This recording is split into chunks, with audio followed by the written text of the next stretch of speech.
Calm down. Don't you have an easy way to figure this out?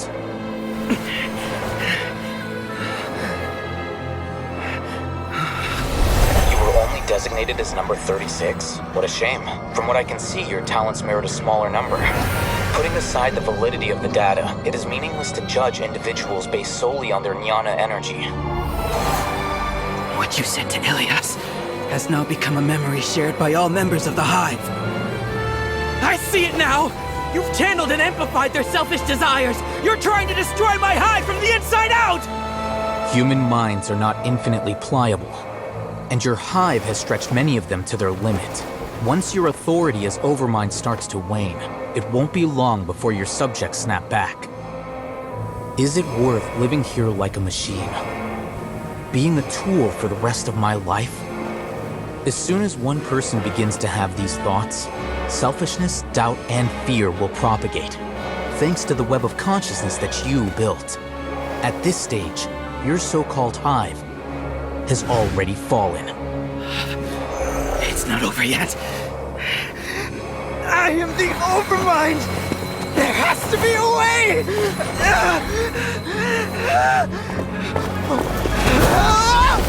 It's too late. Once the desires of the Hive accumulate, beyond a certain threshold, they will kill their king. I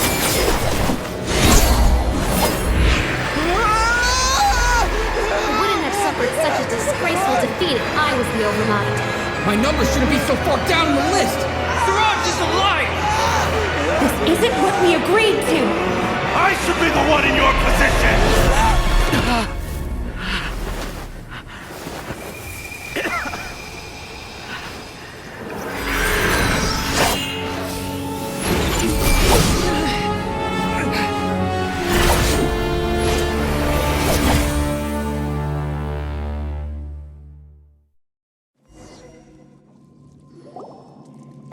The Hive shut down?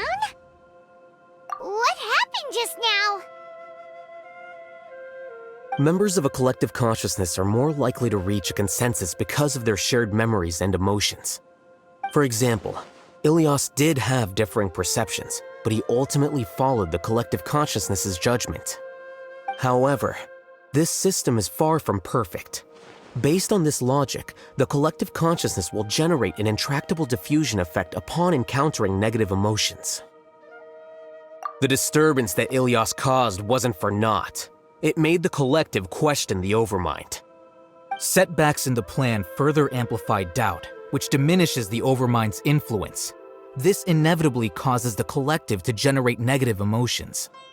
Apprehension, disappointment, panic, avarice. These negative emotions can be very well hidden, as humans generally do not share completely transparent channels of communication. But in the Hive, where there are no secrets, negativity can spread like a tidal wave.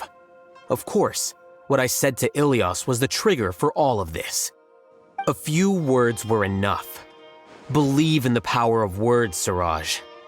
You were already thinking of a way to destroy the collective consciousness. Even back then. You knew that Ilias was the bait all along? But how did you know? Since when?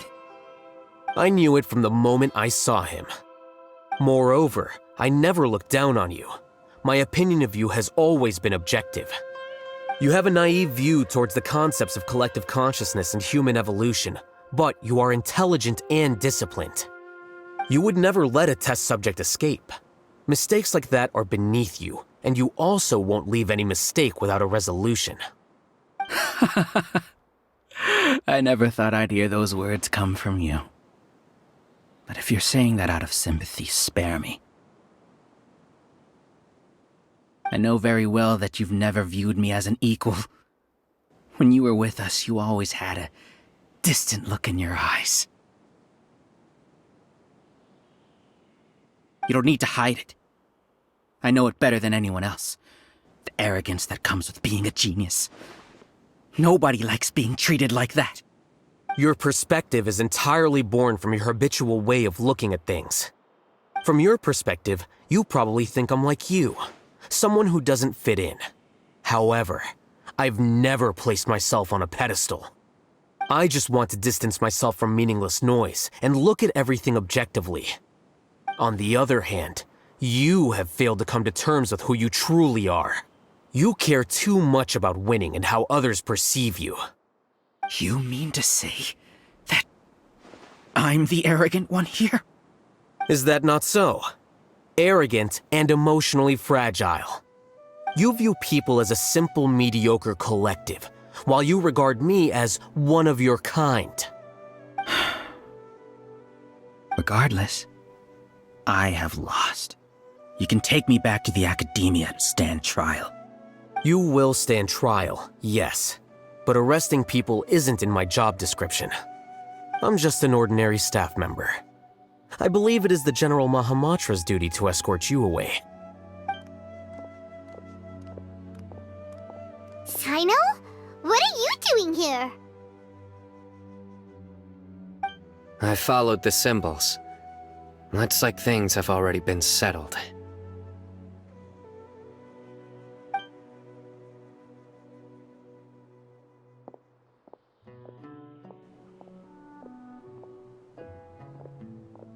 Symbols?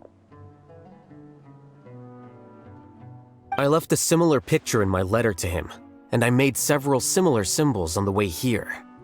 Wait, what do you mean you left a letter? Oh, Paimon remembers! When Paimon first saw you, Arav said that you had left a letter for Sino. So you really did know that something was up with Ilias from the start! You lied to us too! It'd be best if you didn't spout nonsense. I never employed any mode of trickery on you. By the way, I came across some information at the Academia a few days ago. If you practice the method discussed therein, your vision may improve. Do you need it? Seriously? This guy. By the way, Sino, Paimon heard that Siraj sent more people to the Academia. We can't let those jerks get away! Don't worry. The Matra have started screening suspicious persons, and we've already arrested many of Siraj's associates. This was likely one factor that caused the Hive's consciousness to waver. Everything went as you predicted, Alhaitham. Good. Seems like the interesting part is already over. I'll leave the arrests to you all. See you.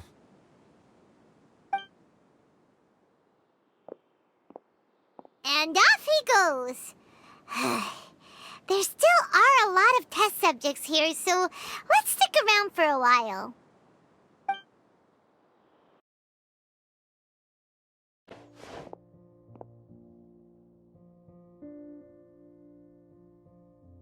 Yes. What's with you all of a sudden? Being all polite and inviting us over?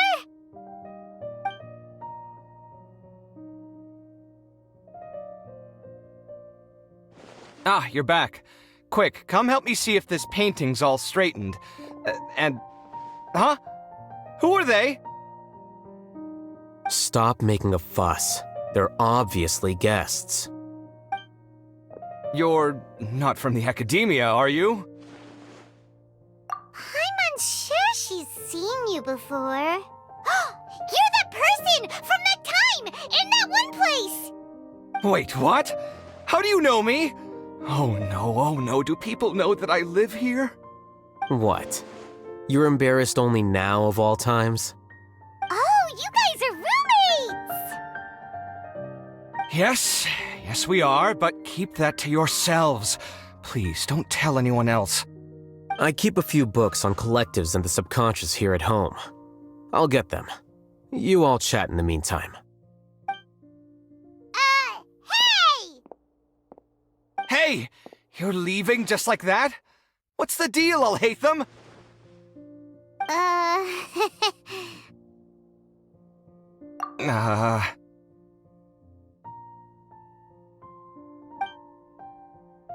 Sorry, I know we've only just met, but I have to ask. Are you, you wouldn't happen to be actors that Alhaitham hired to pretend to be his friends, would you? What? Guess not.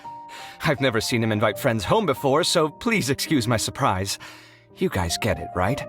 You know, with his temperament and stuff. aren't you friends with him? I wouldn't say friends exactly. Okay, well, we used to be, but we're not anymore. Huh? Don't worry about it. My name is Kaveh. I'm sorry to have met you under these circumstances. Anyway, please don't say anything about me living here. You seem like you got a lot going on. So maybe Samora will make Paimon shut up. Are you serious? How could you? Ah, of course. You're all Hatham's friends. What? That was a normal response. You exposed your own weakness. Still, why do you have to treat me like he does? Judging by the deafening din coming from the living room, you all must be getting along quite well. Entertain your own friends, why don't you? I'll leave the books here.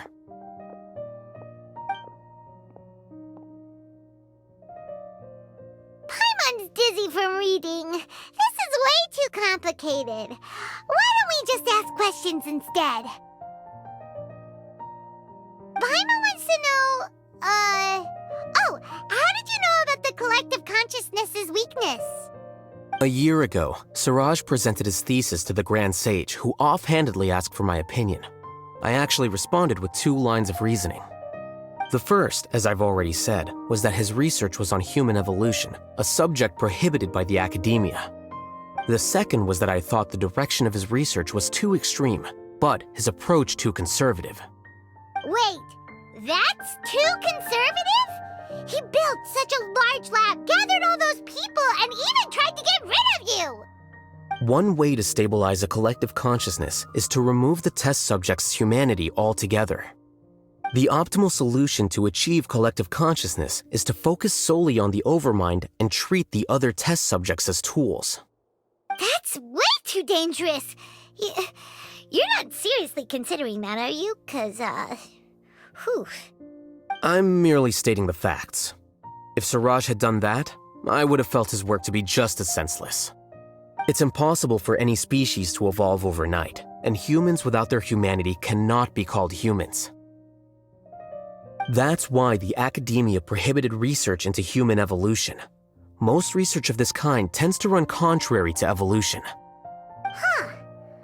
Paimon gets it now. Ha! That's rich coming from you. If humans aren't humans without their humanity, then you'll probably evolve into some other species in another decade, I wager. What about you? Are you going to devolve into a fungus? At least I'd be a fungus with empathy. Sorry for eavesdropping, but what happened to you guys? Are you in trouble? Sort of. We encountered a strange researcher that had it out for us. Are you all okay? Huh. So that's how things went. Such is life. If only he'd known, Alhaitham could have stayed indoors today, and the whole thing could have been avoided, right? Plus, he could have helped me with the housework for once. See those books? They've been sitting there waiting for someone to sort through them for an age. If you're not gonna read them, tidy them away. They don't belong there.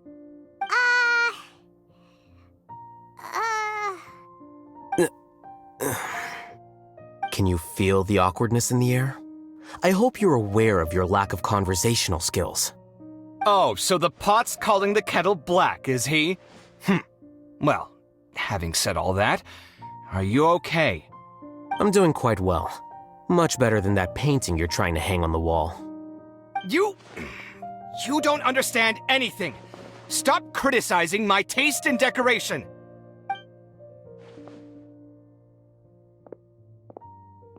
Paimon can't tell which of them is more problematic. Let's just get this over with and leave. You whisper very loudly. Oh, yeah, Paimon's been told that. Do you have any more questions? Let Paimon think. Oh, by the way, the other researchers apologized to you. They hope that you can forgive them. I bear them no ill will. More accurately, I don't really care about what they think of me. To some extent, they were also fooled by Siraj. The Matra will take this into account at their trials. Ilias also said that he wanted to tell us the truth at Gandharvaville, but he didn't have the courage. He apologized to you, too. It doesn't matter. I never considered asking him to come forward with the truth. Judging from his experiences, he's more courageous than the average person. There's no need to lay even more criticism on him. Criticizing the brave only shows how weak you yourself are. I'm going for dinner in 10 minutes, so I'll field one last question. Paimon doesn't have any more questions. How about you?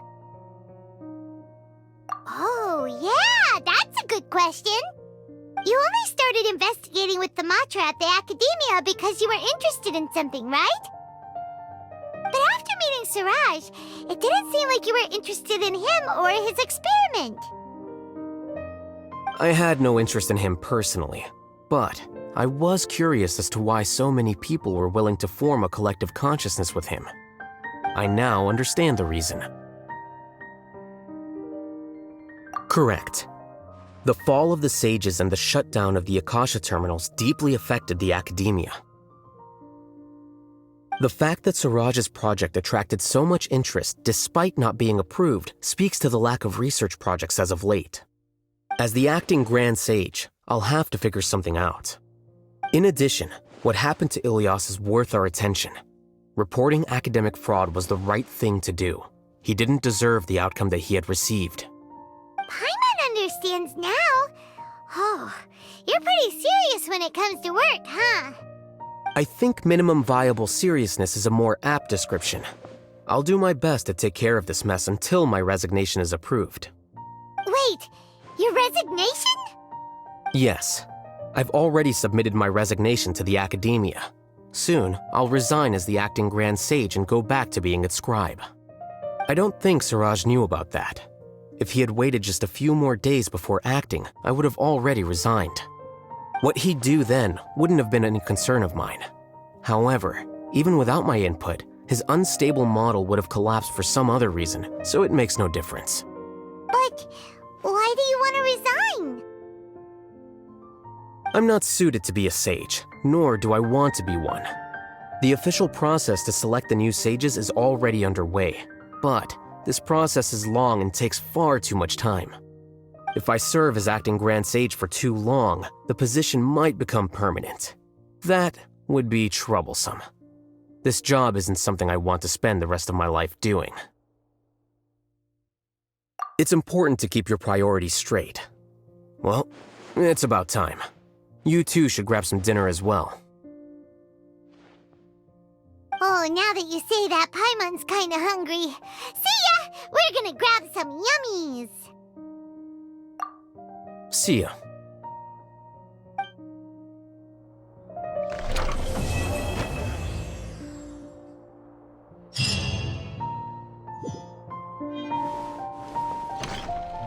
The name Siraj doesn't ring a bell. Was he in your class? He isn't someone who would leave an impression, so it's expected that you don't remember him. I've always had a hard time appreciating the way that the Academia pressures people by labeling them as geniuses. But even so, the Academia can't be left to you. Or perhaps I should say that I'm delighted to see that you have a base amount of self-awareness.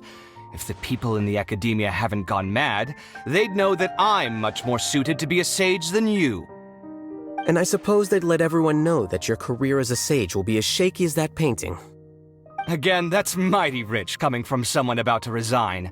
In a few days, you'll be managing files again. You'll be back at rock bottom. But my salary will likely stay the same. Wait, what? How come? Why do you get special treatment? At least I don't have to be an architectural designer who works himself to death just to get a smile from his client. You...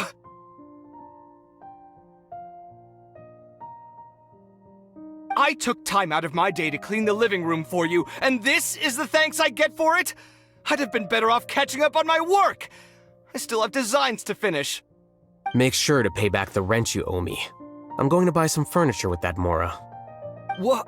Are you trying to annoy me to death? The decorations you buy keep getting uglier and uglier! What's the point of having a boring wood carving in your house? You'll have to blame that on my financial freedom. Fine! Go ahead and hide behind your financial success if you want. But if we forget Mora for a second, do you have anything of true value to boast about? I think I'd have too many choices, to be honest. You, on the other hand, can you think of any redeeming features at all? Artistry, for sure!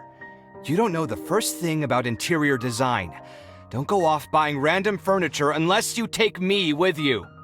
So I'll have to bring you along and then buy you drinks? Of course! But why would I do that? It would just be another form of a loan, and you'd have to pay me back eventually. Can't you just be nice and not ask for the Mora back? Pretending that you're not in debt is as ridiculous as pretending you're not living in someone else's home. Word will get out sooner or later. Speaking of which, your friends won't say anything, right? Tell them to keep all this a secret. There's no need to hide it so carefully. I think the truth's already out. You're such a lightweight that a few drinks at the tavern had you spilling all your beans. What? No, it can't be.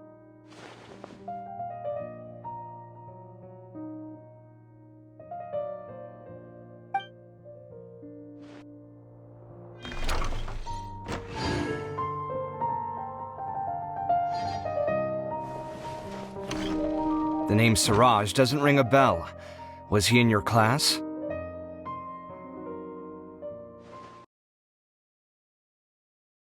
He isn't someone who would leave an impression, so it's expected that you don't remember him. I've always had a hard time appreciating the way that the academia pressures people by labeling them as geniuses. But even so, the academia can't be left to you. Or perhaps I should say that I'm delighted to see that you have a base amount of self-awareness. If the people in the academia haven't gone mad, they'd know that I'm much more suited to be a sage than you. And I suppose they'd let everyone know that your career as a sage will be as shaky as that painting. Again, that's mighty rich coming from someone about to resign. In a few days, you'll be managing files again. You'll be back at rock bottom. But my salary will likely stay the same. Wait, what? How come? Why do you get special treatment? At least I don't have to be an architectural designer who works himself to death just to get a smile from his client. You... I took time out of my day to clean the living room for you, and this is the thanks I get for it? I'd have been better off catching up on my work. I still have designs to finish. Make sure to pay back the rent you owe me. I'm going to buy some furniture with that, Mora. What? Are you trying to annoy me to death? The decorations you buy keep getting uglier and uglier. What's the point of having a boring wood carving in your house? You'll have to blame that on my financial freedom. Fine! Go ahead and hide behind your financial success if you want. But if we forget Mora for a second, do you have anything of true value to boast about? I think I'd have too many choices, to be honest. You, on the other hand, can you think of any redeeming features at all? Artistry, for sure! You don't know the first thing about interior design. Don't go off buying random furniture unless you take me with you. So I'll have to bring you along and then buy you drinks? Of course! But why would I do that? It would just be another form of a loan, and you'd have to pay me back eventually. Can't you just be nice and not ask for the Mora back? Pretending that you're not in debt is as ridiculous as pretending you're not living in someone else's home. Word will get out sooner or later. Speaking of which, your friends won't say anything, right? Tell them to keep all this a secret. There's no need to hide it so carefully. I think the truth's already out.